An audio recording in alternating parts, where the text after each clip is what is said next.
Bonjour à tous. Je suis heureux d'être de retour au tabernacle ce matin pour prier pour les malades aujourd'hui.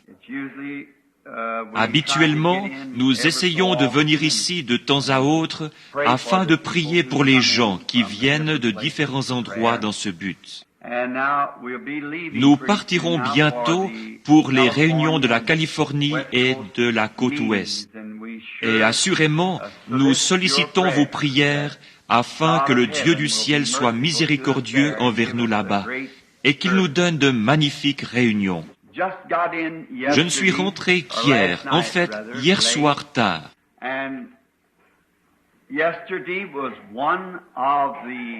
La journée d'hier fut l'une des...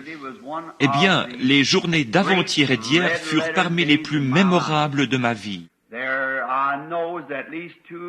Je sais qu'il y a au moins 2 ou 3 personnes dans ce bâtiment qui ont été témoins de la venue du Seigneur hier. Et d'une grande et merveilleuse chose qui s'est produite. Je n'ai pas le temps de vous raconter cela ce matin, mais peut-être que dimanche matin prochain, avant que nous partions, je pourrai le faire pendant le message. Si le Seigneur le veut, je viendrai au moins pour prier pour les malades dimanche matin. Nous voulons partir vers midi, si possible, pour les réunions de San José, à San José en Californie. Et si vous connaissez des gens qui habitent là-bas sur la côte ouest, nous croyons que ce sera peut-être le moment que j'ai tant attendu, l'heure de ce changement dans mon ministère qui doit venir. Et c'est tellement proche que je croyais que cela allait se produire hier.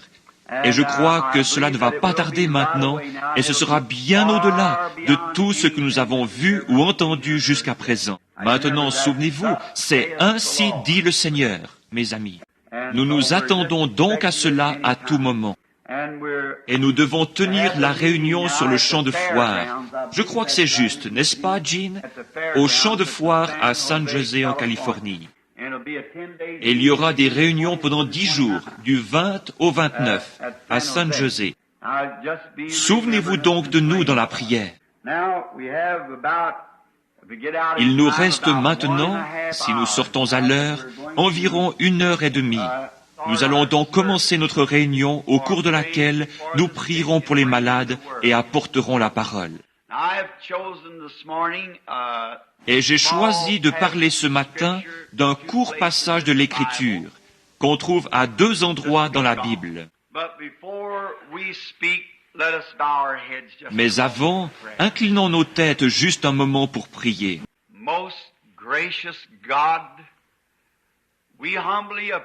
Ô Dieu plein de grâce, nous nous approchons humblement de ton trône de grâce ce matin. Comme des enfants indignes, mais venant avec une foi pure en Dieu, qui nous a été donnée par le Saint-Esprit et par sa présence constante avec nous.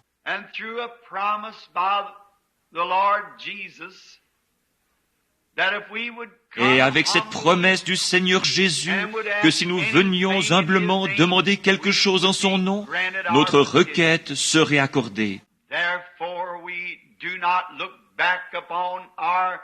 Par conséquent, nous ne voulons pas relever nos mérites, car nous n'en avons aucun.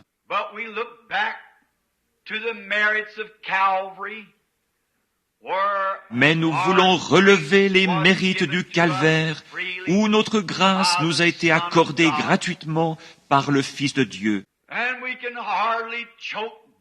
Et nous pouvons difficilement retenir nos larmes et nos sanglots en pensant combien nous sommes indignes. Et comment, par sa grâce, là au calvaire, il a fait cela pour nous, afin de pouvoir nous rapprocher si près de Dieu qu'un lien de parenté nous unisse à lui. Et maintenant, nous sommes pour lui des fils et des filles. Et nous venons ce matin, Seigneur, sous ce petit toit, pour nous consacrer et pour le service, confessant nos péchés et pour l'adoration divine. Nous espérons que tu seras avec nous et que tu nous donneras une vision spirituelle de ta venue imminente. afin que chaque jour nous préparions nos cœurs pour ce grand événement attendu depuis des milliers d'années. En vérité, toute la nature soupire et crie pour être affranchie. Et nos esprits au-dedans de nous, Seigneur, confessent constamment que nous sommes pèlerins et étrangers, et que ceci n'est pas notre demeure, mais que nous cherchons une cité dont l'architecte et le constructeur est Dieu. Nous attendons ce grand moment. Seigneur, nous ne voulons pas oublier, tandis que nous sommes assemblés ici pour ces réunions, de prier pour tes enfants malades et affligés. Et nous te prions de traiter avec nous aujourd'hui d'une façon toute spéciale, en guérissant toutes les maladies et les maux qui se trouvent parmi nous. Et il se peut, Seigneur, que cette promesse dont je viens de parler, en rapport avec ma rencontre avec toi là, hier, juste après le lever du jour, tu l'as déjà maintes et maintes fois confirmé. Et nous sentons que l'heure est très proche. Et puisse ce jour être le jour, Seigneur, où cela arrivera. Où tu changeras le ministère, Seigneur, en quelque chose de plus bénéfique pour ton peuple. Et maintenant, divin Père, nous ne voulons pas seulement prier pour les gens qui sont ici, mais aussi pour ceux qui, partout dans le monde, sont dans le besoin, à la fois spirituellement et physiquement. Donne-leur, ô Seigneur, les désirs de leur cœur, parce que tes enfants ont des luttes en ces jours-ci. L'oppression de l'ennemi est si forte, mais toi, tu es plus fort. Car il est écrit, celui qui est en vous est plus grand que celui qui est dans le monde. Et par ceci, nous triomphons. Parle-nous à travers ta parole écrite. Et lorsque nous partirons ce matin, puissions-nous dire comme ceux qui revinrent d'Emmaüs, nos cœurs ne brûlaient-ils pas au-dedans de nous lorsqu'ils nous parlaient en chemin?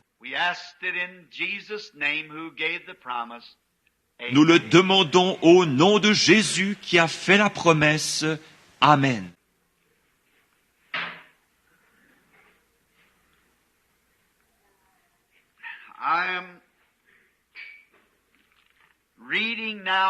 Je lis maintenant à deux endroits dans le livre de la Genèse.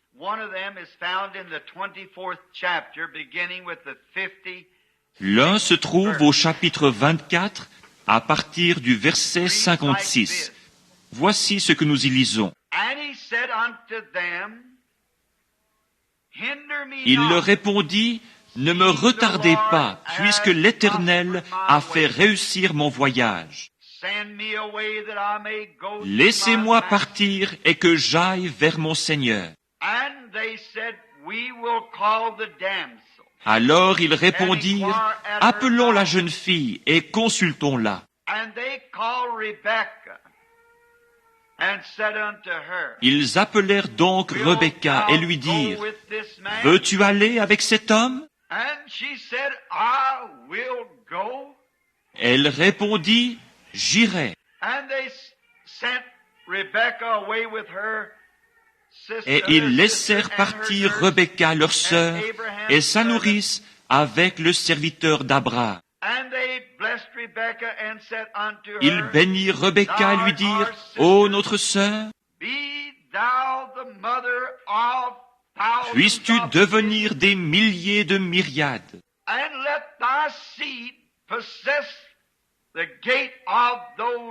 et que ta postérité possède la porte de ses ennemis. » Et dans Genèse 22, verset 15, nous lisons, l'ange de l'Éternel appela une seconde fois Abraham des cieux. By myself have I sworn, et dis, je le jure par moi-même, parole de l'Éternel. for because thou hast done this thing, thou hast not withheld Parce que tu as fait thy cela son, et que thy tu n'as pas only refusé son, ton fils, ton unique. that in blessing I Je will te bless bénirai thee, and in multiplying I will et je multiply multiplierai thy ta seed postérité as the stars comme of les heaven, étoiles du ciel and as the et sand comme le upon sable the qui est sur le seashore, bord de la mer. and thy seed shall possess the Et gate ta of postérité possédera la porte de ses ennemis. And in thy seed shall all the nations of the earth be blessed. Toutes les nations de la terre seront bénies en ta postérité, parce que tu as obéi à ma voix. Puisse le Seigneur ajouter ses bénédictions à la lecture de ses paroles. Now, I would like to take, if it should be Maintenant, j'aimerais prendre en guise de leçon. D'abord, mon sujet ce matin, c'est le test avant les portes promises. Et mon texte, c'est possédant les portes de l'ennemi.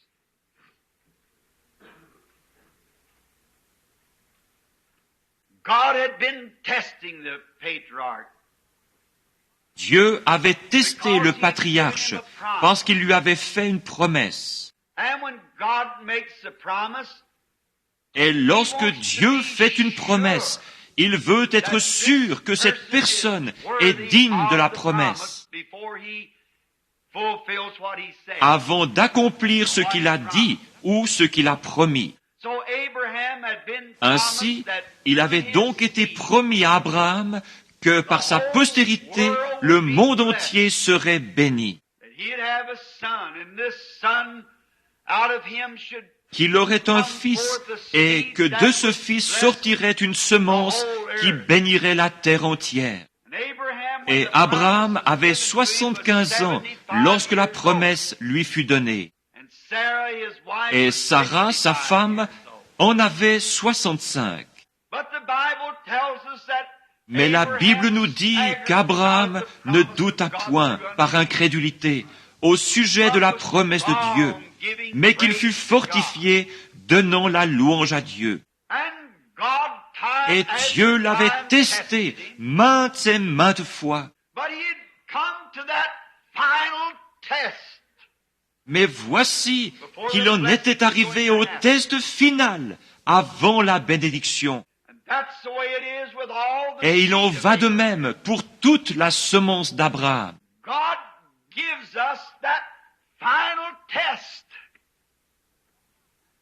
Dieu nous donne ce test final juste avant de nous donner la promesse. Et si c'était possible, j'aimerais dire ici quelque chose de personnel, mais je ne le ferai pas.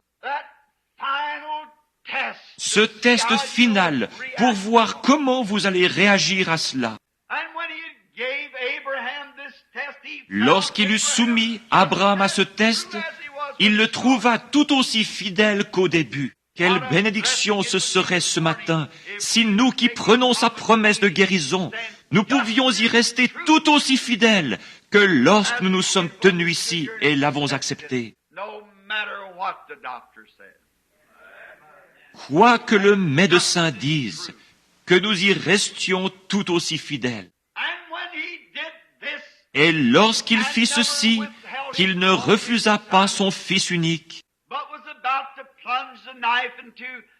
mais qu'il était sur le point d'enfoncer le couteau dans la poitrine d'Isaac pour détruire son témoignage.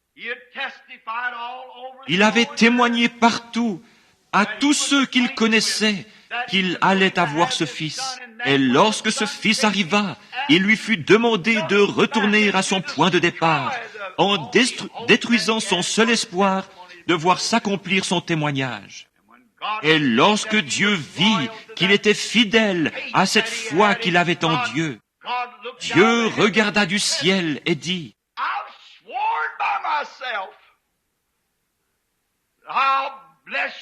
Je le jure par moi-même, je te bénirai et te multiplierai, et ta postérité possédera la porte de son ennemi. »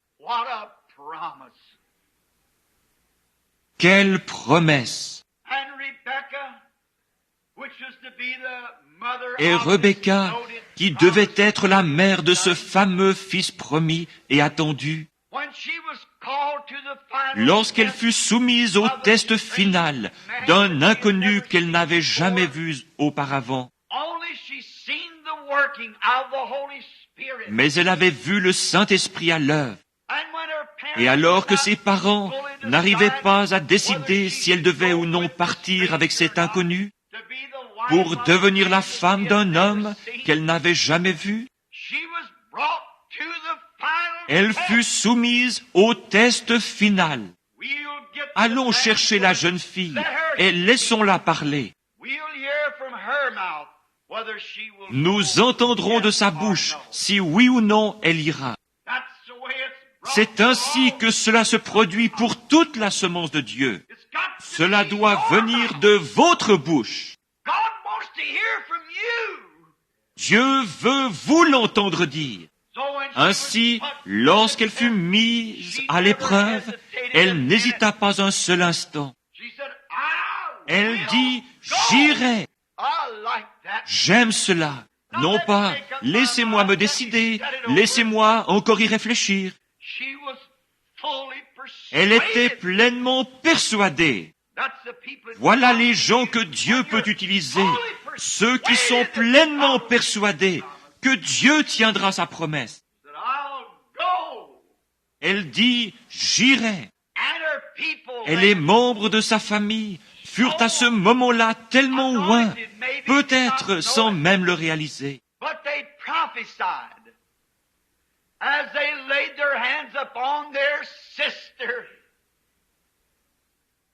Qu'ils prophétisèrent en imposant les mains à leur sœur, à leur fille, cette ravissante jeune fille juive, tandis qu'ils la faisaient monter sur le chameau pour l'envoyer dans un pays étranger, parmi un peuple étranger.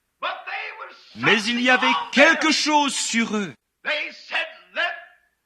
car ils dirent que ta postérité possède la porte de son ennemi. Puisses-tu devenir des milliers de myriades. Et aujourd'hui, cette race de gens, le peuple de Dieu, est disséminée d'un océan à l'autre à travers la terre entière. Dans cette résurrection, ils seront comme les étoiles du ciel, comme ces lumières brillantes prennent leur position quand elles traversent le ciel. Et lorsqu'ils viendront, ils seront comme les mers ou le sable qui est sur le bord de la mer.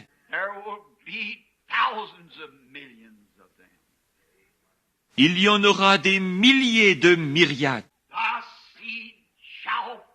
Ta postérité possédera la porte de son ennemi. C'est la promesse de Dieu donnée sous serment, la semence d'Abraham. Et par son Saint-Esprit, étant donné que la mère devait être une partie du Fils aussi, en ce qu'il participe à la chair,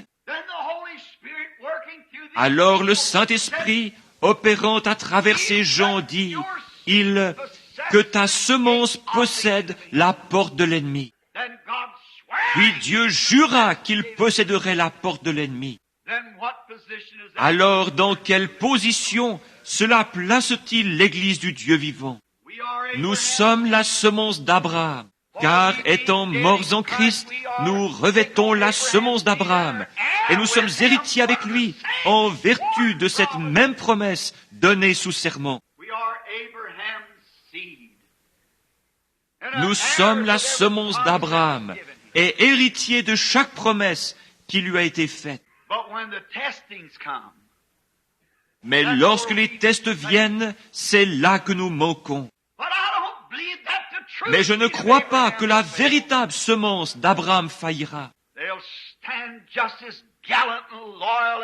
Elle restera tout aussi brave et fidèle qu'Abraham. Maintenant, nous voyons que Dieu ne peut rien dire ou ne peut faire aucune promesse sans l'accomplir. Il doit le faire pour être Dieu.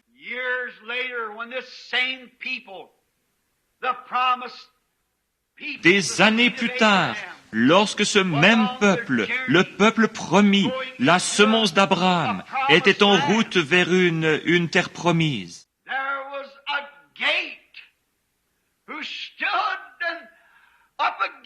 une porte se dressa contre lui, et c'était son propre frère, Moab,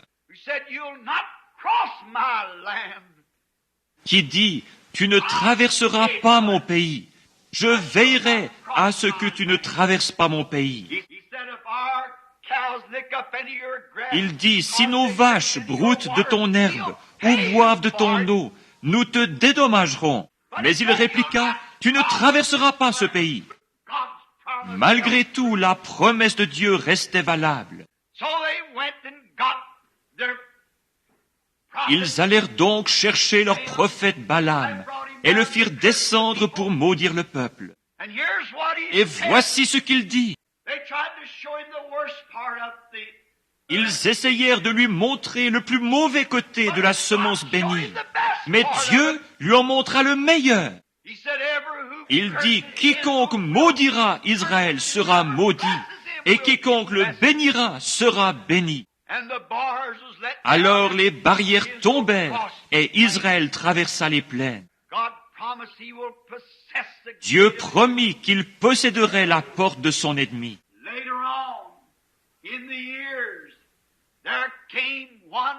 Plusieurs années après, il y en eut un du nom de Daniel qui se trouvait dans la lignée de cette semence royale et dans la lignée des promesses parce qu'il était la semence d'Abraham. Et Dieu, avant la fondation du monde, l'avait choisi pour être son prophète.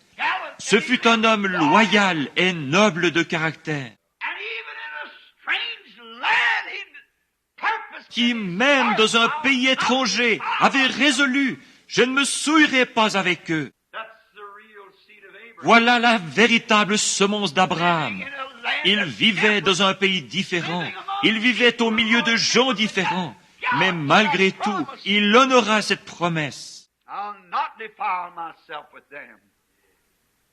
Je ne me souillerai pas avec eux. Je resterai fidèle. Dieu le mit à l'épreuve, comme il l'avait fait pour son père Abraham.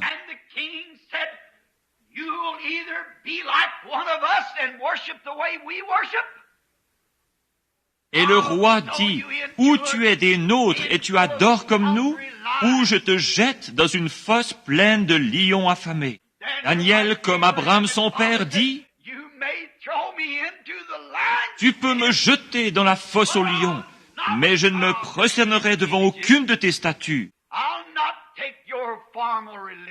Je n'accepterai pas ta religion formaliste. Je resterai fidèle à Jéhovah. » Et c'est alors que vint l'épreuve de force. Le roi tint sa promesse et il prit le prophète, ou plutôt le fit emmener et jeter dans la fosse aux lions. Et lorsque les lions, l'ennemi de Daniel, s'élancèrent vers le prophète, Dieu tint sa promesse.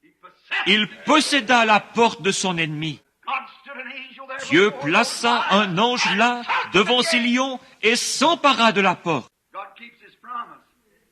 Dieu tient sa promesse. Il possédera la porte de son ennemi. Dieu l'a dit. Et puis, il y en avait 3 autres là-bas qui avaient fait le vœu de rester fidèles à la cause et qui étaient vraiment la semence d'Abraham. Et c'était Shadrach, Meshach et Abednego. Et eux aussi furent mis à l'épreuve. On leur dit, si vous ne vous prosternez pas au son de la harpe et au son de la trompette, si vous ne vous inclinez pas devant notre religion et ne laissez pas de côté ces choses pour lesquelles vous prenez position, et vous êtes dans l'erreur de toute façon. Votre religion ne vaut pas mieux que celle des autres. N'entendons-nous pas cela sans cesse? Mais la religion de Jésus-Christ est différente. La puissance de sa résurrection est différente. Nous sommes un peuple différent, un peuple particulier, un sacerdoce royal. Dieu fait la différence. Mais lorsqu'ils leur dirent, « Il vous faudra être des nôtres », Shadrach, Meshach et Abednego n'auraient pas vu d'objection à ce que ceux-là deviennent des leurs. Mais que eux se joignent à ces étrangers, jamais. Ils ajoutèrent, « Si vous ne le faites pas, il y a ici une porte qui mène à une fournaise. Nous pouvons l'ouvrir pour vous jeter dans la fournaise. Et alors vous regretterez de ne pas vous être joints à nous. » Ils se souvinrent de la promesse. Ils les emmenèrent tambour battant à la fournaise ardente. Et lorsqu'ils ouvrirent la porte et les jetèrent dans les flammes,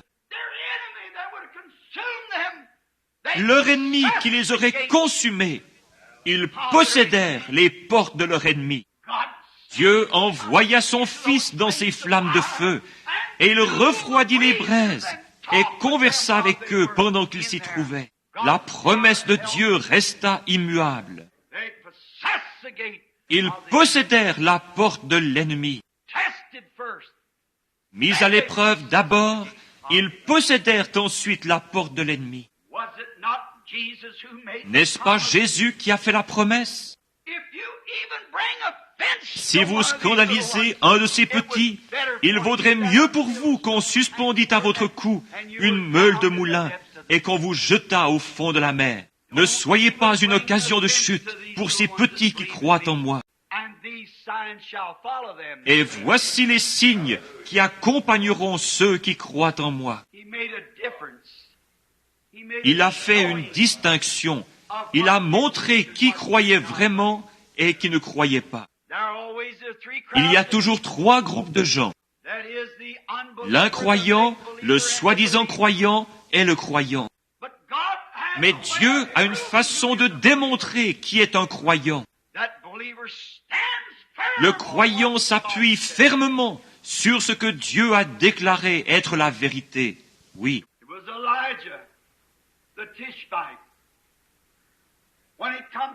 Il y eut Élie le Tishbite, qui, devant une épreuve de force, se crut le seul du pays à toujours vivre pour Dieu. Et le roi allait lui faire subir une épreuve. Il le persécutait. Et cette petite reine, au visage fardé, du nom de Jézabel, le menaça de mort. Quand il en arriva à l'épreuve de force, Élie posséda les portes de son ennemi et ramena toute la nation à Dieu. Dieu tient sa promesse. Il y eut Moïse, qui était lui aussi dans la lignée de cette semence royale, la semence d'Abraham. Après qu'il fut envoyé en Égypte pour délivrer les enfants d'Israël. Et Dieu lui avait donné des signes et des prodiges à accomplir, comme frapper la terre et faire apparaître des grenouilles et des puces, des ténèbres et de la grêle, de la pluie et du feu. Il avait accompli tous ces miracles. Toutefois, lorsqu'il les fit sortir par la main de Jéhovah, le moment vint où il rencontra la porte qui se trouvait entre lui et la terre promise. C'était la mer Rouge, un obstacle sur le chemin. Ils étaient cernés par l'armée de Pharaon, les montagnes, les déserts et la mer Rouge. Mais Moïse alla de l'avant et posséda la porte de son ennemi. Il traversa la mer Rouge à sec, marchant sur un chemin poussiéreux. Tu posséderas la porte de l'ennemi. Dieu l'a dit et c'est réglé. Quelques années plus tard, quand vinrent les épreuves et que l'Église fut tout ébranlée, comme il est si facile pour une congrégation de gens de l'être, lorsque quelque chose ne semble simplement pas se passer comme ça devrait. C'est Dieu qui fait en sorte qu'il en soit ainsi. Dieu amène des tensions dans l'Église, car chaque fils qui vient à Dieu doit être mis à l'épreuve, éprouvé et testé. Il laisse la maladie vous frapper. Il laisse des maux venir sur vous pour vous tester et pour vous éprouver, afin de montrer au monde que vous êtes vraiment la semence d'Abraham. Il le permet par sa propre volonté. Il permet des désastres. Il permet que vos amis se retournent contre vous. Il permet toutes ces choses et lâche le diable après vous pour vous tenter. Et celui-ci fera tout sauf vous enlever la vie. Il pourrait vous jeter sur un lit d'affliction. Il pourrait faire que vos voisins se retournent contre vous, que l'Église se retourne contre vous. Il peut faire à peu près n'importe quoi.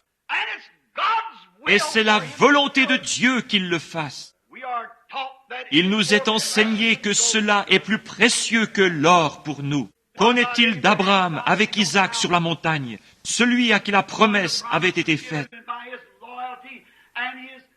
Et c'est par sa loyauté, sa connaissance et sa foi en Jéhovah. C'est à cause de cela, et rien que pour cela, que Dieu abaissa son regard et dit, « Sa semence possédera les portes. » J'ai juré par moi-même que je ferais ces choses. Il n'y en avait pas de plus grand par lequel il puisse jurer. Ainsi, il a juré par lui-même. Or, s'il laissa Abraham être testé jusqu'à ce point final, il doit vous tester et me tester jusqu'à ce moment final. Ce moment de décision où il n'y a plus rien autour de vous. Que vous devez vous tenir là tout seul. Alléluia, c'est cela. Tenez-vous seul. Avancez-vous là et dites, même s'il me tue, je lui ferai confiance. Voilà la semence d'Abraham. Voilà celui qui fait la promesse. Peu importe ce que les autres disent et ce que les autres font. Moi et ma maison, nous servirons Dieu. Si tous les autres disent, ce qu'ils expérimentent n'a rien de sérieux, ce n'est que de l'exaltation. Moi et ma maison, nous servirons Dieu. Et j'aimerais dire ici, à l'instar de Paul, je sers le Dieu de nos pères, selon la voie qu'ils appellent une secte. Même si des mauvaises langues entrent dans l'Église, même si des gens tordent les choses, et même si toutes sortes de faux prophètes, et toutes sortes de choses entrent dans l'Église parmi les gens, et dans le voisinage, et tout le reste.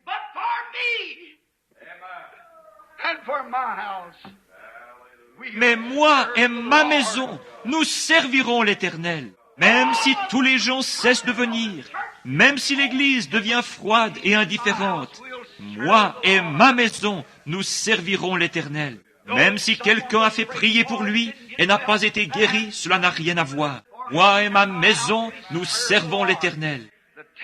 Les tests et les épreuves. Les hommes ne sont pas infaillibles, mais Dieu l'est. L'homme, si vous regardez à l'homme, il commettra une erreur. Peut-être pas volontairement, mais il le fera. Dieu permet qu'il le fasse, afin de pouvoir détacher votre foi de l'homme. Votre foi n'est pas dans la sagesse de l'homme, mais dans la puissance de la résurrection de Jésus-Christ. C'est là où la véritable semence d'Abraham fait reposer sa promesse, parce qu'ils ne peuvent être la semence d'Abraham que lorsqu'ils reçoivent le Saint-Esprit. Sans le Saint-Esprit, ils ne sont pas la semence d'Abraham. Et cette même foi qui était en Abraham entre dans le croyant. Peu importe ce qui arrive ou l'opposition, le croyant poursuit sa marche. Les espions revinrent en disant, « Oh, c'est folie d'essayer. Inutile d'aller plus loin, parce que ces gens-là sont de tels géants. Et ils sont très bien gouvernés, et ils ont des lances, et nous avons l'air de sauterelles à côté d'eux. Je ne sais pas, mais je suis porté à croire que Josué était juste un tout petit bonhomme, juste un petit bout d'homme. Je peux le voir sauter sur une espèce de caisse et dire « Homme frère » à 2 millions de gens. nous sommes plus que capables de les vaincre. Voyez-vous? Pourquoi? C'était là une semence d'Abraham. Dieu fit la promesse, c'était leur possession. Dieu fit la promesse. Quelle que fût l'opposition, la vraie semence d'Abraham disait, nous pouvons nous en emparer, parce que Dieu nous l'a donné. Voilà votre position ce matin. Voilà la position de l'Église du Dieu vivant. Peu m'importe ce que les autres disent, ce que le médecin dit ou quoi que ce soit, ce que l'incroyant dit, nous sommes largement de taille à faire face à tout ce qui peut se présenter. Nous sommes la semence d'Abraham et nous posséderons la porte de notre ennemi. Quel que soit l'ennemi, Dieu a fait la promesse. C'était à eux, c'était leur possession. La guérison est votre possession. Le salut est votre possession. Le Saint-Esprit est votre possession. Et par milliers des prédicateurs et ainsi de suite dans le pays, aujourd'hui disent, ce n'est pas vrai. Mais la semence d'Abraham sait que ça l'est. Ils passent à l'attaque et possèdent les portes de l'ennemi. Dieu a dit qu'il le ferait.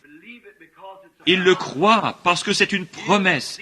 Sa semence possédera la porte de l'ennemi. Seulement vous allez passer par des tests et des épreuves. Et Josué se tint là, loyal. Le petit homme dit, peu m'importe combien ils sont grands, peu m'importe quelle sorte de lance ils ont, combien hautes sont les murailles de leur ville, et combien cela est grand. Notre promesse est que la porte sera possédée par la semence des enfants de Dieu. Et nous allons là-bas pour les vaincre. Nous sommes largement de taille à leur faire face. Oh, voilà la véritable semence. Beaucoup d'entre eux qui étaient issus de la semence naturelle dirent, nous ne pouvons simplement pas le faire, inutile d'essayer. Et puis, ils sont plus nombreux et bien supérieurs à nous et tout. Peu importe, ils regardaient à ce que l'œil voyait, alors que Josué regardait à ce que Dieu avait dit. La semence d'Abraham ne regarde à aucune chose naturelle. Il regarde à ce que le Seigneur a dit. C'est la promesse. Que se serait-il passé si Abraham avait regardé au naturel? À une femme âgée de 100 ans, de 90 ans plutôt, lui qui en avait 100, et il avait vécu avec elle depuis qu'elle était jeune fille, et lui jeune homme, et il n'avait pas de postérité. Il ne regarda pas à ces choses. Il dit qu'il considérait ces choses comme si elles n'étaient pas, car il regardait seulement à ce que Dieu avait dit. Je te bénirai, Abraham, et je te donnerai une postérité par Sarah. Et il le crut. Nous ne regardons pas à l'opposition, nous regardons à ce que Dieu a dit. Dieu l'a dit, c'est réglé. Ainsi, lorsqu'ils arrivèrent au Jourdain, après que Josué eut été nommé commandant en chef de l'armée, lorsqu'ils arrivèrent là, tout au bord de l'eau, ils purent regarder de l'autre côté et voir Jéricho. Mais entre les deux, tandis que Josué avait son armée toute prête, il y avait une porte. Et cette porte s'appelait le Jourdain. Mais la promesse de Dieu est valable pour toutes les portes. Quelle que soit la porte, la promesse de Dieu est valable. Il possédera les portes de son ennemi. Cela règle la question. Lorsqu'il arriva au Jourdain ce matin-là, il se peut, je suis porté à croire que le diable avait fait en sorte que le ciel soit chargé de nuages orageux. Qu'il y avait beaucoup d'eau boueuse qui descendent et que les champs soient ravagés par l'inondation. Oh, quel temps d'épreuve! Mais Josué dit, préparez-vous, vous allez voir la gloire de Dieu. Et ils se sanctifièrent et se préparèrent. Ils se sont préparés alors que tout semblait aller à l'encontre. Mais il s'agissait là de la semence d'Abraham à laquelle Dieu avait juré, je lui donnerai la porte. Il vint au Jourdain, c'était sa porte, et il la posséda. Un de ces matins, je devrais moi aussi arriver à cette dernière porte. Vous devrez arriver au Jourdain. Mais la semence d'Abraham possédera la porte. Quelle qu'elle soit, vous posséderez la porte de tous les ennemis. Tous ces hommes étaient de grands hommes. Ils moururent dans l'exercice de leurs fonctions. Mais finalement, un jour, à Bethléem en Judée, naquit la semence royale, dont toutes les autres n'étaient que des ombres. La semence royale naquit, non pas d'un homme, mais il naquit par une vierge, avec dans ses veines la puissance de vaincre la mort et l'enfer. Dieu fit une promesse. Un simple homme n'aurait pas pu le faire. Mais si Dieu fait une promesse, il est encore le même Dieu qu'il était il y a quelques instants avec Abraham. Jéhovah Jireh, le Seigneur pourvoira du moyen de s'emparer de la porte. Comment allons-nous le faire? Josué mourut, Moïse mourut, et les autres moururent. Mais Dieu dit, il possédera la porte de son ennemi. Comment va-t-il posséder la mort? Il a une façon de faire les choses. Il possédera la porte de son ennemi. La semence royale naquit. Il fut tenté en toutes choses comme nous. Tout comme vous devez être tentés, il en fut de même pour lui. Lorsqu'il reçut le Saint-Esprit, le diable l'emmena rapidement au désert pour y être tenté, pendant 40 jours et 40 nuits. Et lorsqu'il en sortit, et à sa mort, ils enfoncèrent des clous dans ses mains et lui crachèrent au visage. Il passa à travers chaque maladie, mais lorsqu'il était ici sur terre, il prouva qu'il pouvait vaincre la maladie. Lorsque la belle-mère de Pierre était au lit, atteinte de paralysie, il toucha sa main et la fièvre la quitta. Lorsque le lépreux cria à la porte, « Impur, impur, si tu le veux, tu peux me guérir. » Il dit, « Je le veux, sois guéri. » Il triompha et prit la porte de la lèpre. Il s'empara de la porte des fièvres. Il fit que toute la nature lui obéisse. Il était la semence d'Abraham, la semence royale. C'est à lui que la promesse avait été faite, et par son entremise, à Abraham et à toute la semence qui le suivit jusqu'à la semence royale, et à toute la semence après lui. La promesse de Dieu est vraie. Il vainquit la maladie, il vainquit la tentation. Lorsque l'ennemi lui cracha au visage et lui frappa la joue, il tendit l'autre. Lorsqu'ils arrachèrent la barbe de son visage et crachèrent sur lui, il ne répondit pas par des injures. Conquit la porte de la tentation et s'en empara. Et vous dites, mon tempérament colérique m'empêche d'agir ainsi. Vous, semence d'Abraham, oui monsieur, il l'a conquis pour vous. Et quand on l'injuria, il ne répondit pas par l'injure. Quand on le ridiculisa, il se tut. Quand on l'appela un démon, il ne répondit point. Il n'avait qu'une préoccupation, les affaires du Père, et c'est de cela qu'il s'occupait. Et finalement, ils l'emmenèrent vers une croix. Il devait affronter la mort. Tous les autres avaient conquis des mers et conquis la nature.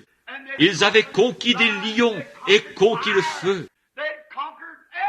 Ils avaient tout vaincu, sauf la mort. Mais ici se trouvait quelqu'un qui était préoccupé par cela, et là se trouvait le pouvoir triomphant de la mort. Ils prirent donc ses mains, et étendant ses membres, le clouèrent à une croix. Ils le battirent et le meurtrirent, jusqu'à ce que ses os le regardent. Mais à ce moment-là, après qu'ils lui eurent fait tout ce qu'ils pouvaient, la mort le frappa, en disant, « Maintenant je te prendrai comme j'ai pris Josué. Je te prendrai comme j'ai pris Daniel. Et je ferai tout ceci pour te contraindre à mourir. » Et il mourut à tel point que le soleil eut honte de lui-même. Il mourut à tel point que la nature eut honte d'elle-même, et elle refusa d'opérer. Le soleil se coucha au milieu du jour, et les étoiles refusèrent de briller. Il mourut à tel point que les éléments devinrent si noirs que vous ne pouviez pas voir votre main devant vous au milieu de la journée. J'imagine que la nature dit, « Laissez-moi mourir avec lui. » Frère, le diable envoya ensuite sa précieuse âme dans les abîmes de l'enfer.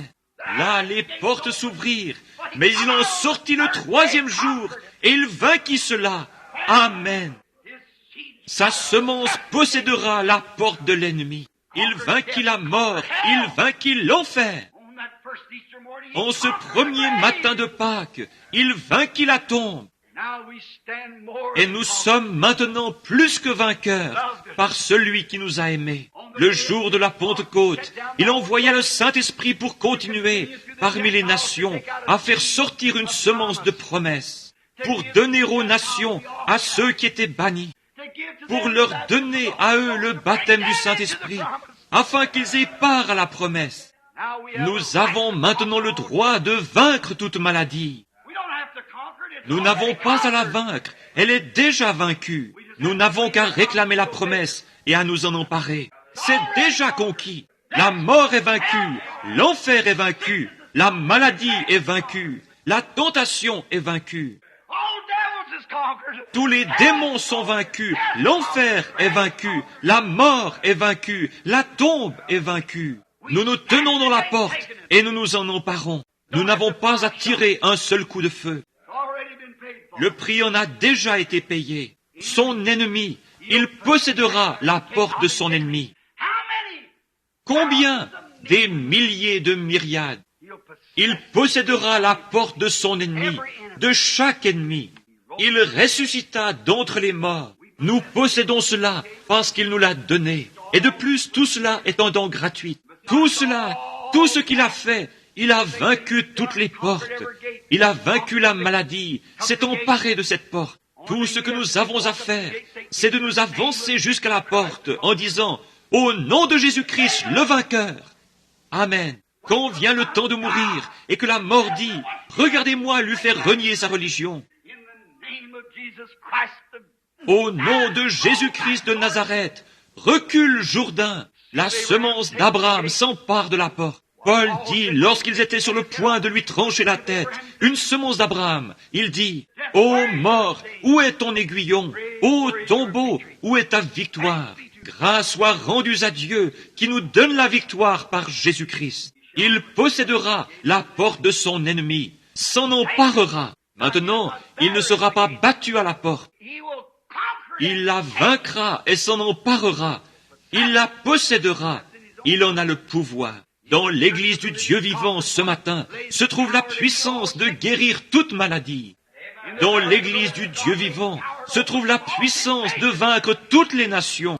Entre les mains de l'église du Dieu vivant ce matin se trouve la puissance de changer le péché, de le rejeter et de recevoir le baptême du Saint-Esprit dans l'église de Jésus-Christ. Tout ce que vous désirez, demandez-le en mon nom et cela vous sera accordé. Encore un peu de temps, et le monde, ce qui n'est pas la semence, mais celle qui est non régénérée, ne me verra plus. Mais vous, vous me verrez, car je serai avec vous, et même en vous, jusqu'à la fin du monde.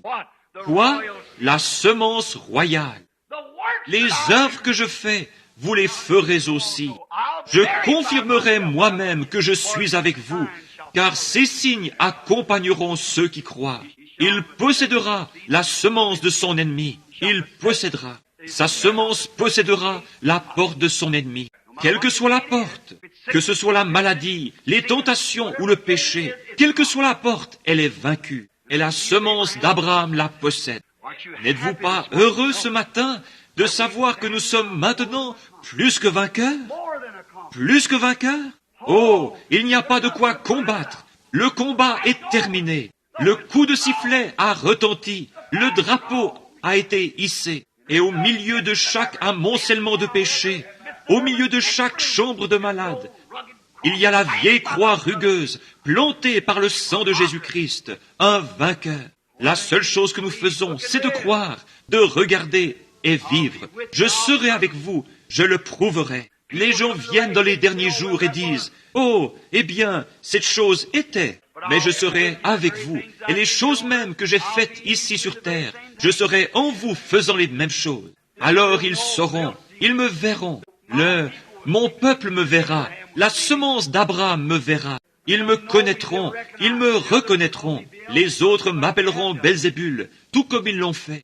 Mais vous me connaîtrez, car je serai avec vous. Vous me verrez, vous verrez de vos yeux. Vous me verrez, car je serai avec vous jusqu'à la fin du monde. Les choses mêmes que je fais, celui qui croit en moi, les œuvres que je fais, il les fera aussi. la même sorte d'œuvre. Et aujourd'hui, l'Église du Dieu vivant a le privilège d'être là et de voir Jésus-Christ, le Fils du Dieu vivant, ressuscité et vainqueur, ici présent, vivant dans son Église, en train de faire à nouveau les mêmes choses qu'il a faites. Alors nous possédons la porte de chaque ennemi. Si vous avez un ennemi ce matin, eh bien, mon frère, il n'y a pas... Si vous êtes une semence d'Abraham, après avoir entendu ceci, il n'y a pas assez de démons en enfer pour maintenir cette porte devant. Elle s'ouvrira, peu m'importe ce que c'est. Avancez-vous là en tant que semence promise et dites, je réclame ceci pour moi. Ceci m'appartient parce que Dieu a juré qu'il ressusciterait Jésus et qu'à travers Jésus je vaincrai cela. Et je viens au nom de ce vainqueur, Jésus-Christ. Recule, car je passe. Amen. Il possédera la porte de l'ennemi. Alors tenez-vous là, les épaules bien droites et votre bouclier astiqué, couvert du sang du Seigneur Jésus. L'ennemi reconnaîtra cela. Si vous avez besoin de quelque chose, parlez-lui maintenant, alors que nous prions.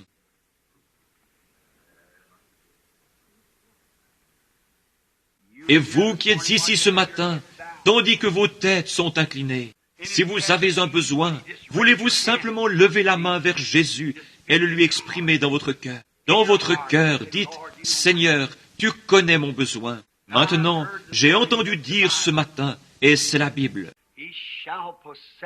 il possédera la porte de l'ennemi. Je viens pour posséder la porte. Peut-être que j'ai un tempérament colérique. Peut-être que j'ai besoin du Saint-Esprit, que le péché m'a complètement lié. J'ai un besoin, mais je viens à la porte maintenant. Je vais m'en emparer ce matin, m'emparer de ma porte. Ainsi, écarte-toi, car je passe.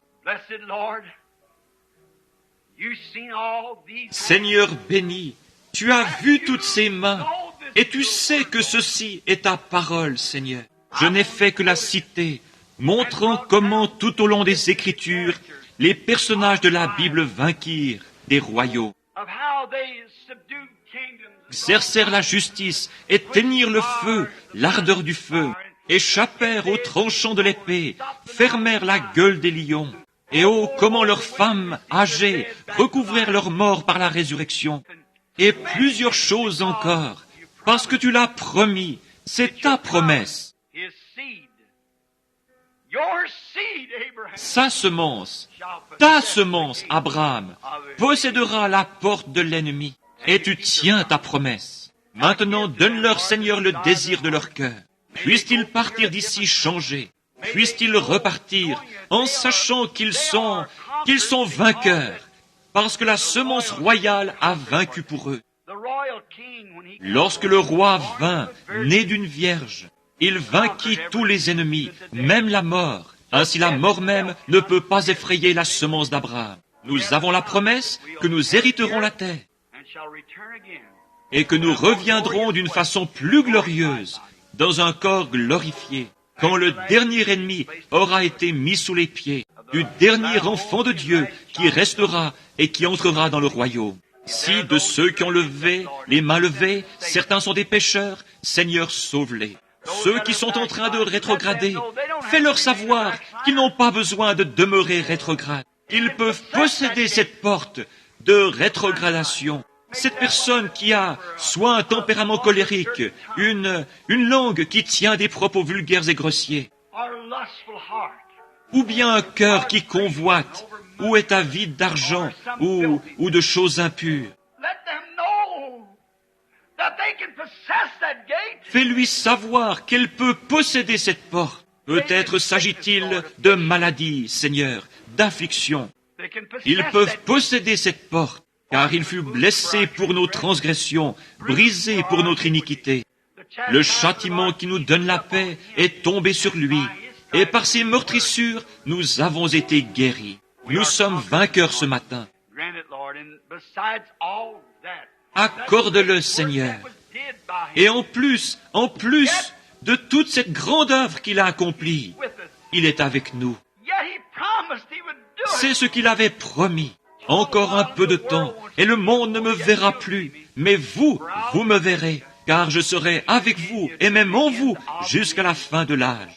Je te prie, Père, de te faire connaître à chacun ce matin, car nous le demandons au nom de Jésus. Amen.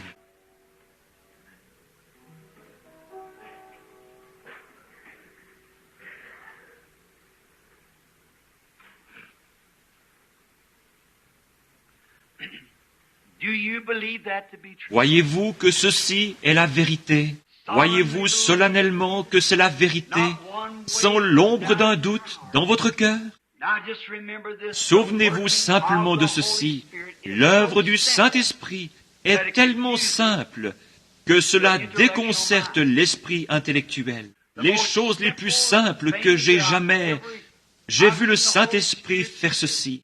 Je disais des choses que je n'aurais jamais pensé être ainsi. Si je me servais de ma propre intelligence, je dirais, eh bien, ça ne peut pas être juste, mais c'est toujours juste. Il fait les choses de façon si simple. Il fait les choses dans le but de se faire connaître à son peuple. Dieu est avec son peuple. Il est au milieu de son peuple. Il les aime et il veut faire quelque chose pour eux et les aider. Et il veut leur faire voir non pas ce qu'il fera, mais ce qu'il a déjà fait. Il l'a déjà fait, cela vous appartient, c'est à vous. C'est un don gratuit de Dieu notre Père à son Église. Combien la pensée intellectuelle sera embrouillée, comme c'était le cas à l'époque de Daniel et des enfants hébreux, et de tous ceux dont nous avons parlé ce matin. Voyez-vous, le monde intellectuel d'alors était tout aussi difficile à vaincre que celui de maintenant. Cela a toujours été l'ennemi. Leur manière de voir et leur science moderne, toutes ces choses étaient tout aussi compliquées pour l'esprit qu'elles le sont aujourd'hui. Voyez-vous, c'était pareil. Mais il y a toujours eu ceux qui ont osé rester là et dire « Dieu a raison, la parole de Dieu est vraie. » Et vous n'avez pas à vaincre parce qu'il a vaincu.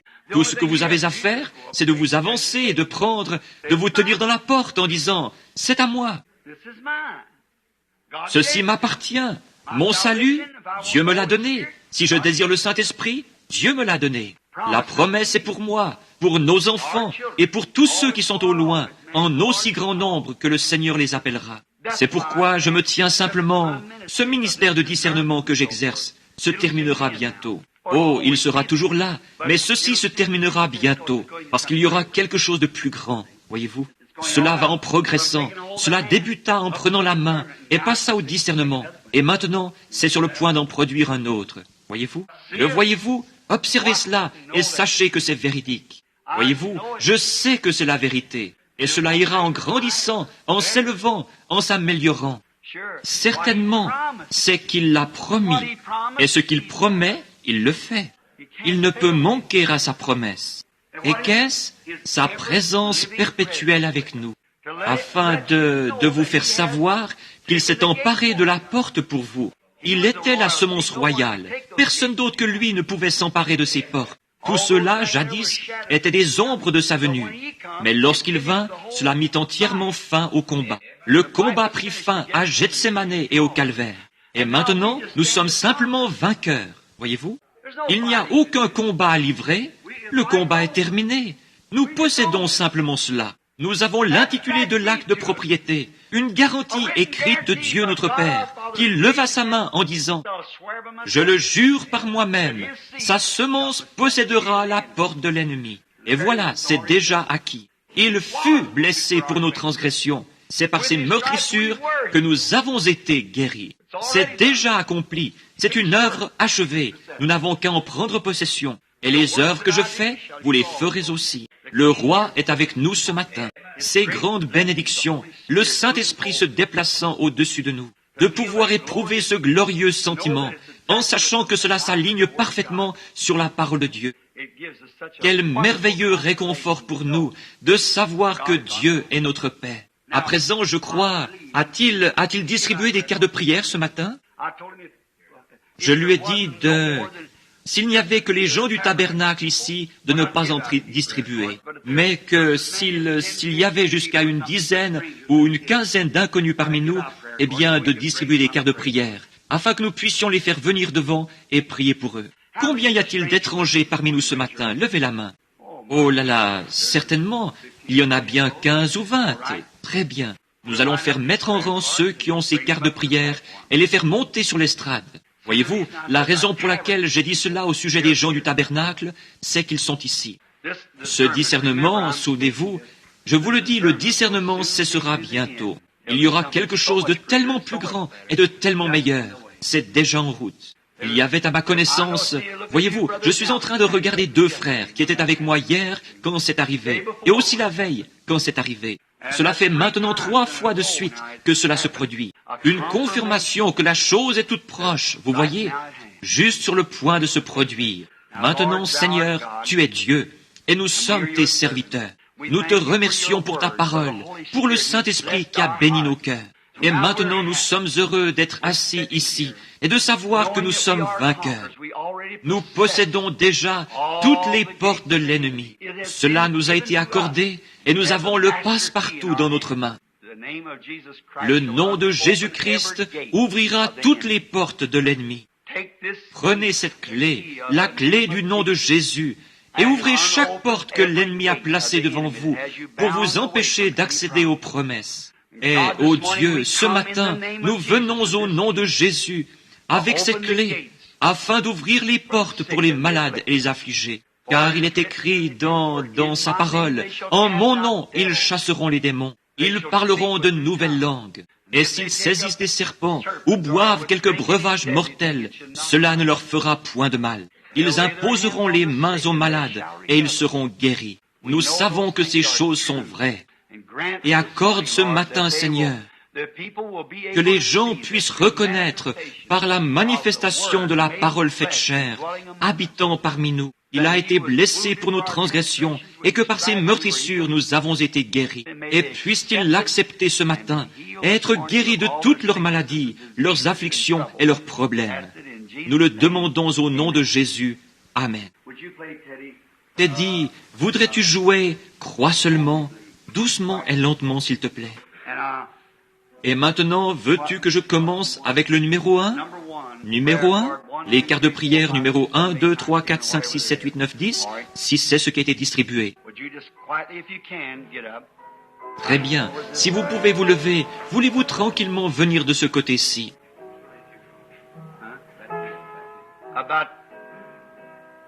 Quoi? Voyons voir. Numéro 1, numéro 2. Qui a la carte de prière numéro 1? Numéro 2. Très bien, monsieur.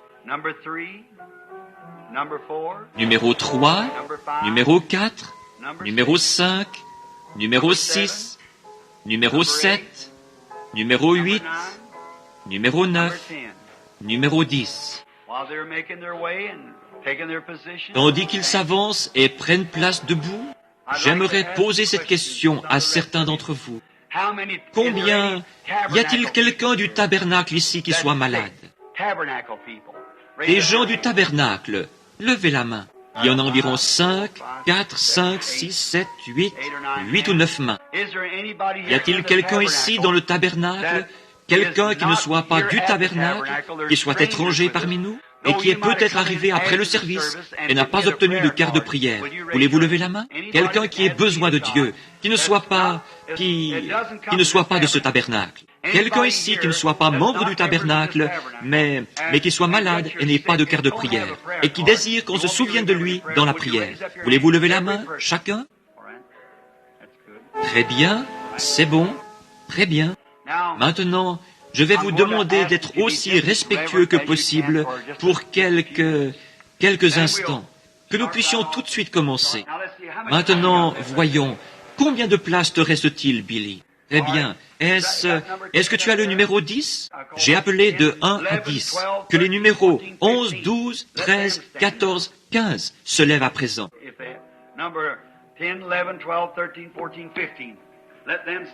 Que ceux qui ont les numéros 10, 11, 12, 13, 14, 15 se lèvent.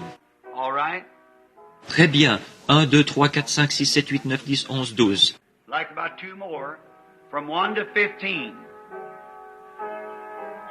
Il en manque encore 2, de 1 à 15. 15, 16, 17, 18, 19, 20.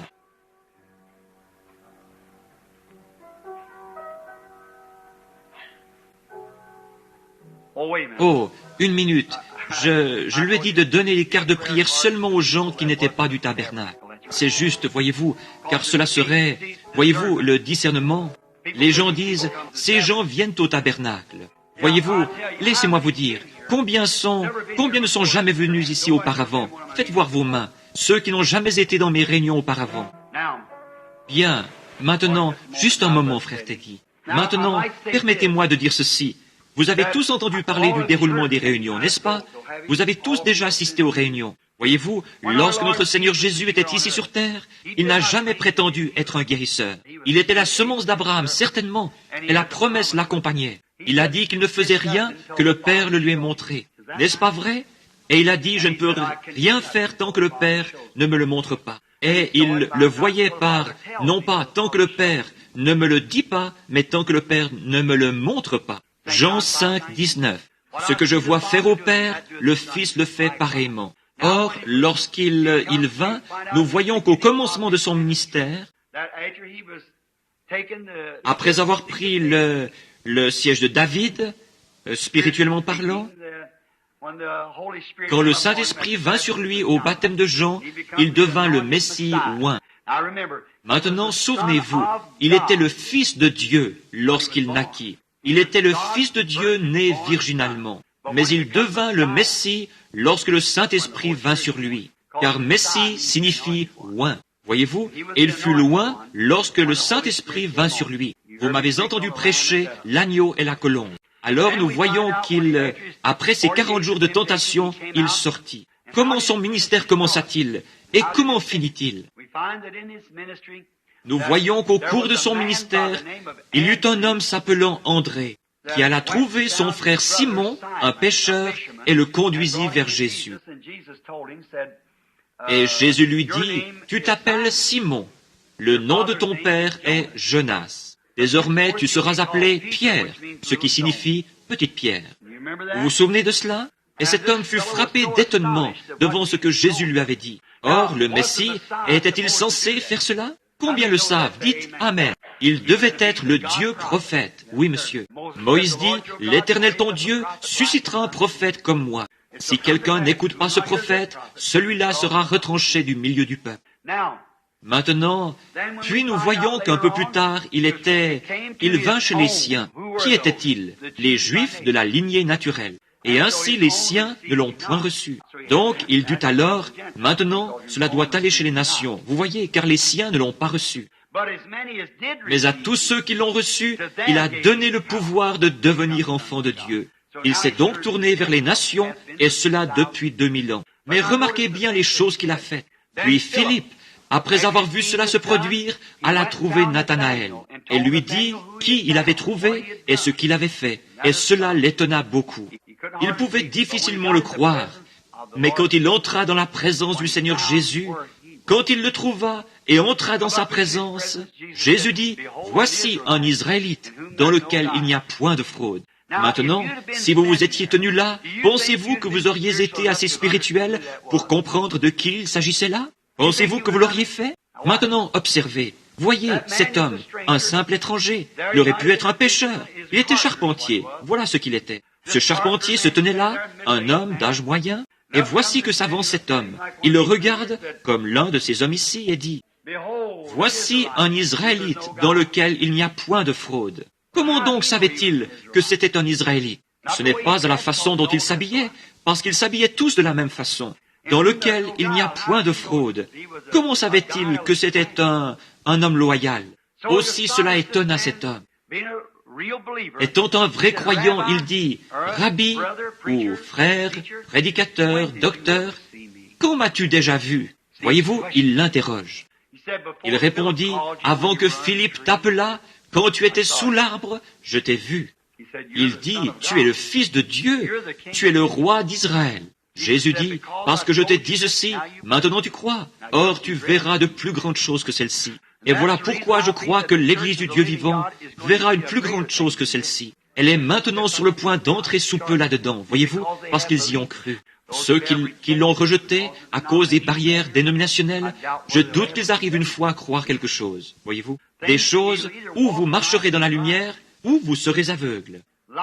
La lumière aveugle ou bien elle montre le chemin. J'ai vu des petits oiseaux à la Statue de la Liberté. Assure-toi bien d'aller voir cela, frère Toms, quand tu iras. Ils se fracassaient la tête contre cela, et j'ai dit, qu'est-ce qui s'est passé? On m'a répondu, au lieu de suivre la lumière dans la tempête vers un lieu sûr, ils ont essayé d'éteindre la lumière en la frappant, et se sont tués. C'est la seule chose qui se produit lorsque vous luttez contre la lumière. Vous vous tuez spirituellement. Marchez simplement dans la lumière, comme il est lui-même dans la lumière, alors nous serons mutuellement en communion. Toutes les églises croiront et avanceront en se réjouissant des bénédictions de Dieu.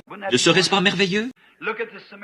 Regardez la femme samaritaine lorsqu'elle vint. C'était une samaritaine, non pas une juive, mais une samaritaine. Elle dit, « Donne-moi à boire. » Et la conversation se poursuivit.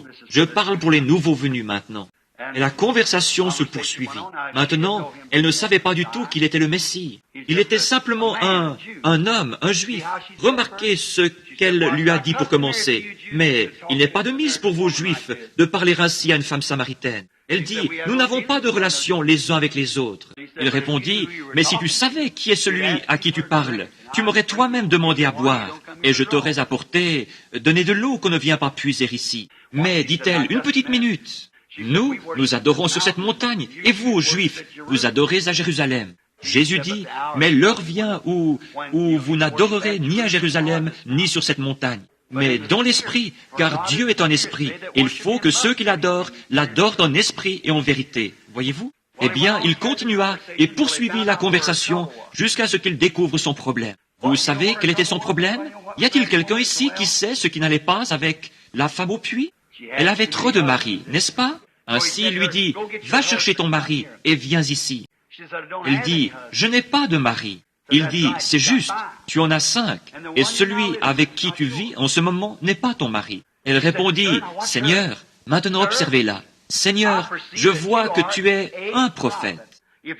Si vous consultez la note de renvoi, vous verrez que dans l'original c'est « Seigneur, je vois que tu es ce prophète ». Vous souvenez-vous que la Bible dit constamment « Ce prophète, es-tu ce prophète ?» De quel prophète était-il question? Celui dont Moïse avait dit qu'il serait suscité. Je vois que tu es un prophète. Or, on nous enseigne et nous savons que lorsque le Messie viendra, il fera ces choses. C'était là le signe du Messie, n'est-ce pas? De savoir ce qu'était son problème. Elle dit, nous savons que lorsque le Messie viendra, il nous dira ces choses. Mais qui es-tu? Il répondit, je suis, moi qui te parle. Elle laissa sa cruche, elle courut à la ville. Je l'imagine la main posée sur son cœur qui palpitait. Et disant, gardant les mains sur la poitrine et disant, venez voir un homme qui m'a dit ce que j'ai fait. Ne serait-ce point le Messie? Ne serait-ce pas celui-là même dont la Bible a annoncé la venue? C'est un juif assis là-bas, un homme comme les autres. Il a l'air d'un charpentier. Mais il m'a dit que j'avais 5 maris. Et vous savez tous que c'est la vérité. Celui-ci doit être le Messie. N'est-ce pas vrai? Maintenant, Jésus dit, encore un peu de temps, un court laps de temps, et le monde ne me verra plus. Mais vous me verrez, car je serai avec vous, même en vous. Et les œuvres que je fais, vous les ferez aussi. Et vous en ferez même plus que je n'en ai fait ici, parce que je m'en vais au Père, et reviendrai sous la forme de l'Esprit. Le sacrifice est payé, la semence royale mourut, la semence royale ressuscite. Maintenant, l'Église se tient justifiée pour avoir cru cela. Et la semence royale peut entrer dans ces gens et même en faire des cohéritiers, des fils et des filles de Dieu. Maintenant, pour ceux d'entre vous qui ne sont pas dans la ligne de prière, je lui ai dit de ne donner des cartes qu'aux gens qui... Lorsque je l'ai appelé ce matin, il m'avait appelé disant, « Veux-tu que j'aille distribuer des cartes, papa ?» J'ai dit, « S'il y a au moins 10 personnes qui ne sont pas du tabernacle. » Maintenant, parfois, au tabernacle, je leur fais remettre des cartes de prière. Vous revenez alors en disant, « Eh bien, ils les connaissaient, ils étaient du tabernacle, ils connaissaient leur état, certainement. » Et puis, je fais l'inverse, je dis que seulement ceux qui ne sont pas du tabernacle viennent. Bien, vous qui n'êtes pas du tabernacle, c'est vous qui viendrez dans la ligne de prière. Oh, nous ne les connaissons pas, disent les gens du tabernacle. Nous ne savons pas ce qu'est leur problème. Il se peut qu'il ait menti à ce sujet, voyez-vous? Ensuite, je dis que personne ne vienne, que le Saint-Esprit choisisse alors ceux qui sont ici et qui ne sont pas du tabernacle, qui sont simplement assis là. Encore là, il n'y a aucun moyen du tout d'amener un homme à Dieu, à moins qu'il soit prédestiné à être un fils de Dieu. Il n'y a absolument aucun moyen de le faire. Jésus dit, nul ne peut venir à moi si mon Père ne l'attire. Et c'est la vérité. Tout ce qu'il faisait provoquait de l'opposition. S'il faisait quelque chose comme ceci, il aurait fallu que ce soit fait comme cela. Et si c'était comme cela, c'était censé être plutôt comme ceci. Voyez-vous, c'est simplement de l'incrédulité. Mais la sagesse a été justifiée par ses enfants. Donc vous voyez, maintenant voici ce que j'essaye de dire à cette congrégation de gens. Jésus-Christ était cette semence royale. Ce n'est pas nous, c'est lui. Nous n'en sommes que les héritiers. Mais toutes choses nous appartiennent. Et si vous aviez été là, le jour où Simon s'est avancé, et vous, personne, c'est la toute première chose qu'il a faite. Or, ce sera la première chose pour ces gens, s'il le fait. Ils n'ont encore jamais vu cela. Mais lorsque Simon s'est avancé, ce vieux pécheur, pas assez instruit pour signer son nom sur un bout de papier, la Bible dit qu'il était ignorant et illettré. Et est une conjonction. À la fois ignorant et illettré.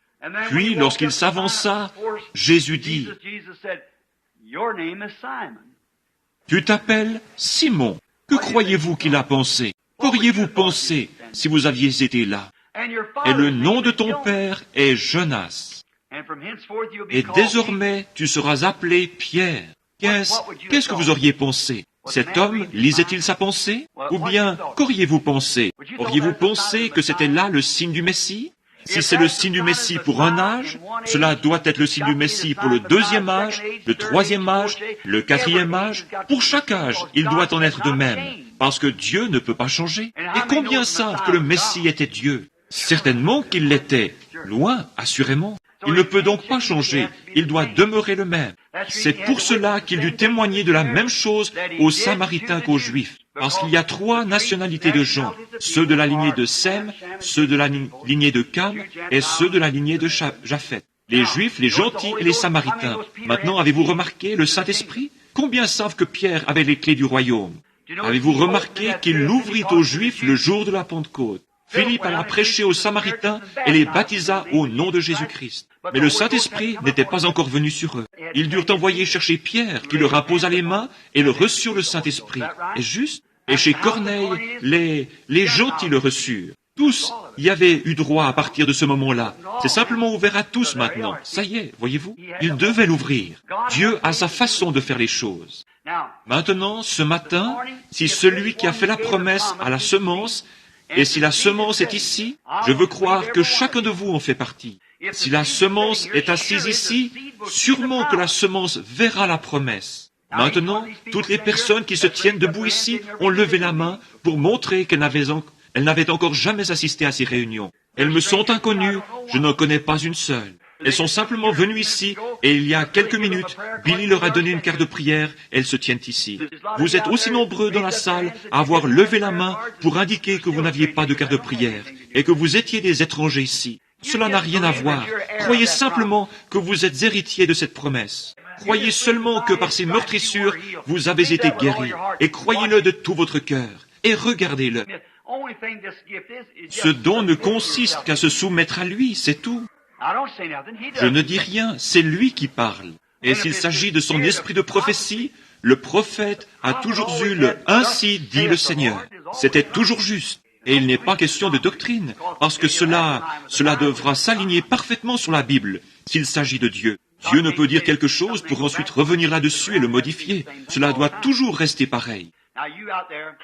Maintenant, vous, dans l'auditoire, croyez avec tout ce qui est en vous, croyez. Maintenant, ne bougez plus. Restez bien tranquillement assis maintenant, chacun. Aussi lentement et aussi doucement que tu le peux. Il se trouve ce matin que la première personne qui se tient ici est un homme. Maintenant, nous allons prendre ce passage de l'Écriture. Maintenant, voyez-vous dans quelle position je me trouve? Combien peuvent le comprendre? Ici se tiennent des hommes et des femmes que je n'ai jamais vus de ma vie. Ils n'ont même jamais assisté à une de mes réunions. Et vous voyez dans quelle position ils se trouvent. Ils ne savent pas ce qui va arriver, et moi non plus. Mais Dieu l'a promis. Abraham ne savait pas ce qui allait arriver quand il sortit le couteau pour tuer Isaac. Mais Dieu lui avait fait la promesse. Cela réglait le problème. Il l'avait reçu comme quelqu'un d'entre les morts, sachant qu'il était capable de le ressusciter des morts. Est-ce juste? Alors cela règle la question. Maintenant, il y a ici près de moi un homme que je n'ai jamais vu et dont je ne sais rien. Nous sommes étrangers l'un à l'autre.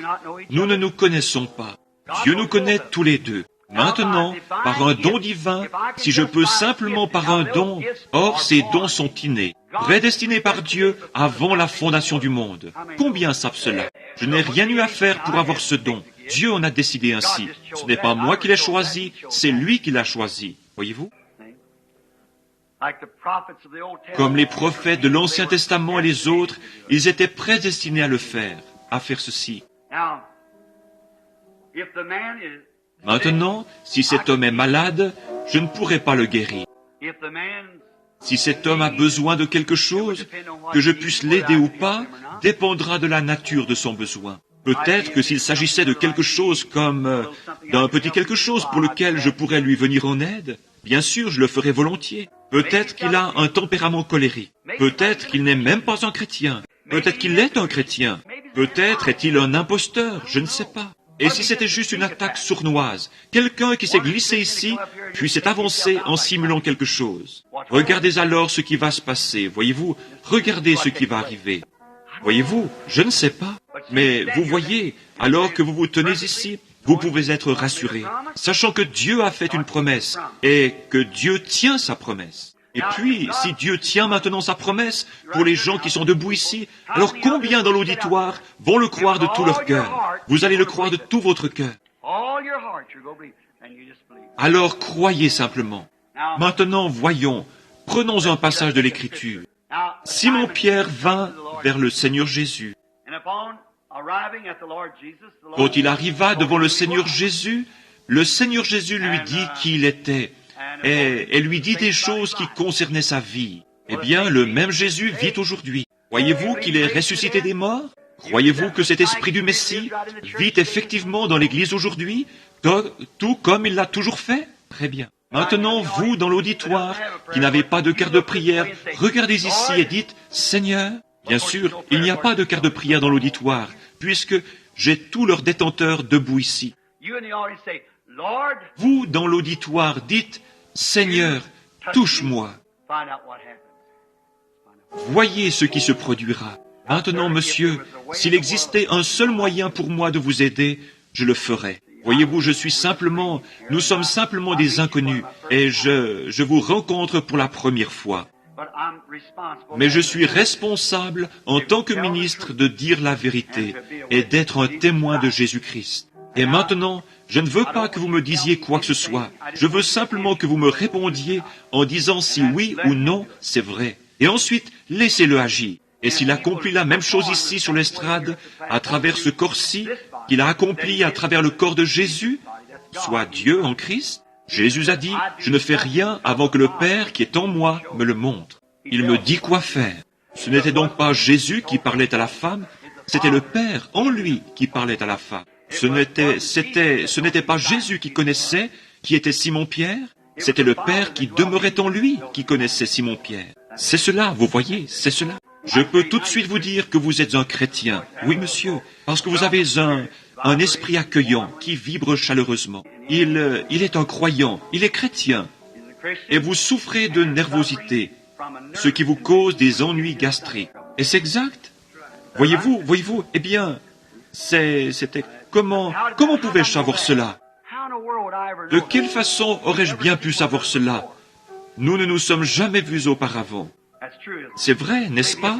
Peut-être qu'il vous dira autre chose vous concernant. Je vais vous dire, voici quelque chose. Je vois une femme près de vous. Elle est avec vous. C'est votre femme. Elle aussi a besoin d'aide. Oui, monsieur. Vous croyez que Dieu peut me dire ce qui ne va pas chez votre femme? Très bien, monsieur. Elle souffre du cœur, de complications. C'est juste, n'est-ce pas? Elle est également nerveuse. Oui, monsieur. Or, vous n'êtes pas de cette ville. Vous retournez par ce chemin-là lorsque vous rentrez chez vous à Cincinnati. C'est juste. Vous êtes de Cincinnati, Ohio.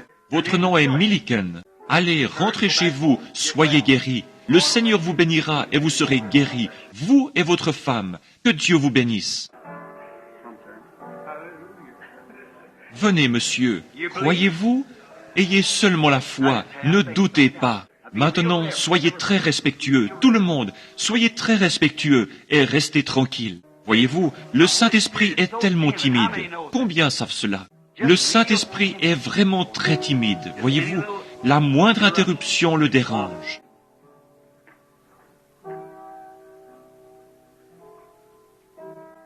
Selon les médecins, vous allez bientôt mourir suite à un problème au cœur. C'est exact.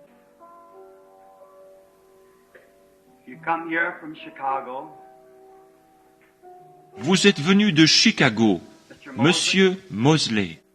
Votre prénom est Théodore. Vous croyez Dieu? Alors rentrez chez vous et vivez. Au nom de Jésus-Christ et soyez guéris. Que Dieu vous bénisse.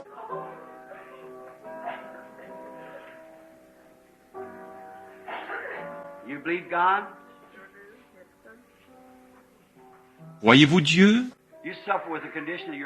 Vous souffrez des jambes. Vous aussi, vous n'êtes pas d'ici. Vous êtes d'Owensboro, au Kentucky. Votre nom est Madame Lamb.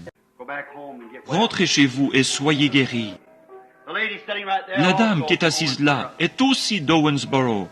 Vous avez un abcès ici au sein et on devait vous opérer demain. Allez, croyez et vivez. Croyez-vous, monsieur? Nous sommes étrangers l'un à l'autre. Votre nom est Monsieur Gilroy.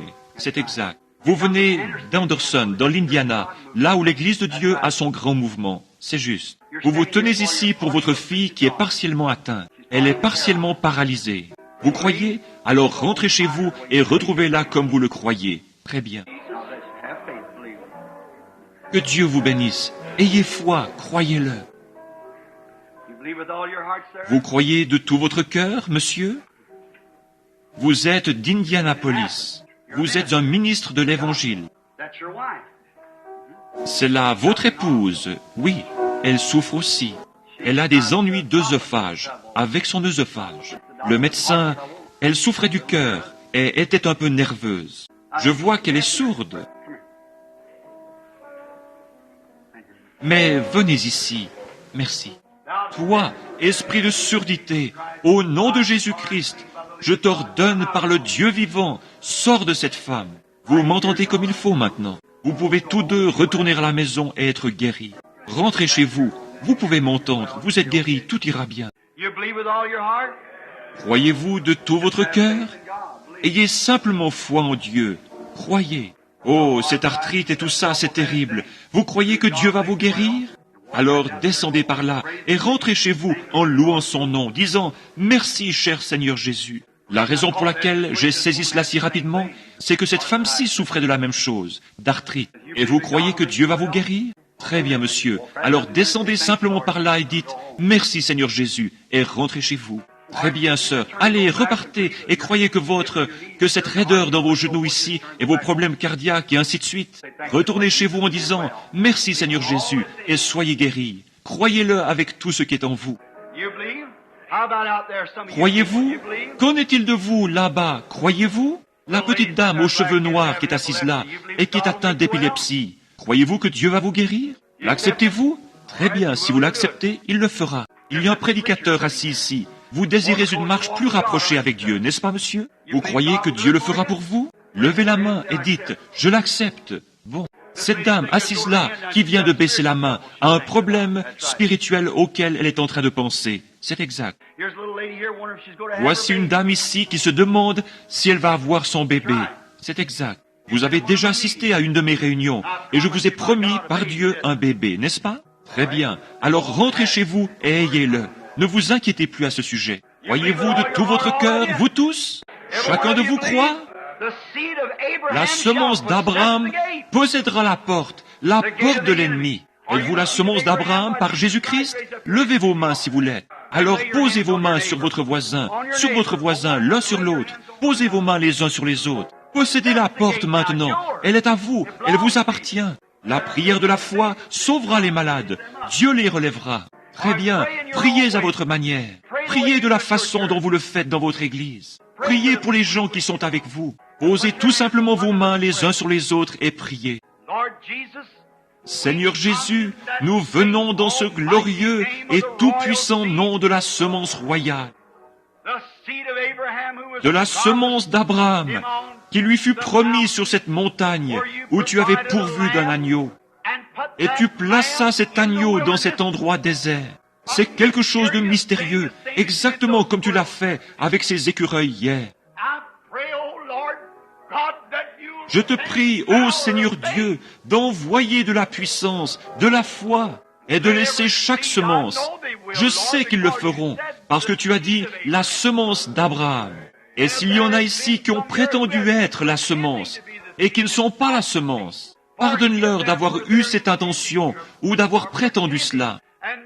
Et puisse le Saint-Esprit, en ce moment même, embraser leur âme d'une foi vivante. Que le Saint-Esprit descende dans chaque cœur et guérisse tout le monde ici. Ils ont leurs mains les uns sur les autres. La semence royale a dit, ces signes accompagneront ceux qui auront cru. S'ils imposent les mains aux malades, ils seront guéris. Et celui qui a fait la promesse est ici présent, prouvant lui-même qu'il est ici. Voilà la semence, ils ont leurs mains posées les uns sur les autres. Ces signes accompagneront ceux qui auront cru. Puisse le Saint-Esprit couler à flot à travers chacune des mains et pénétrer le cœur des gens, leur corps, et guérir tous ceux qui sont en cette divine présence. Accorde-le, Seigneur. Je réprime le diable, je réprime toute incrédulité, je réprime tout esprit infâme, je réprime tout imposteur. Je réprime tout ce qui est contraire à la parole de Dieu, et que le Saint-Esprit prenne sa place dans le cœur des gens à l'instant, par la foi. Que toute maladie et toute affection, toute affliction quitte les gens au nom de Jésus-Christ. Amen. Maintenant, semence d'Abraham, vous êtes la lignée royale, vous êtes la promesse.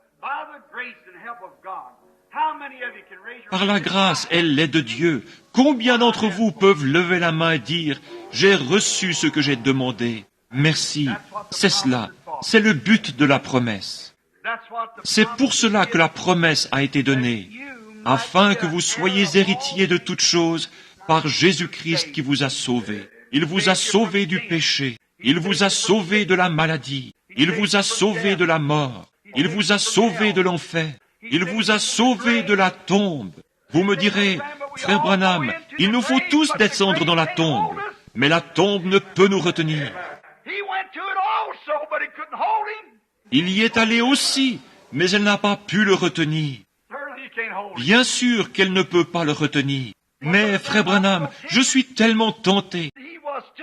Il l'a été aussi, mais il vous a sauvé de la tentation.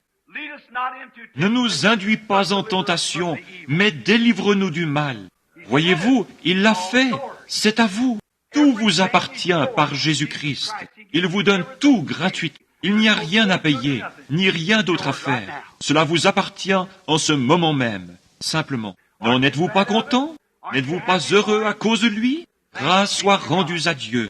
Maintenant, il y aura réunion ce soir, juste ce soir à 7h30.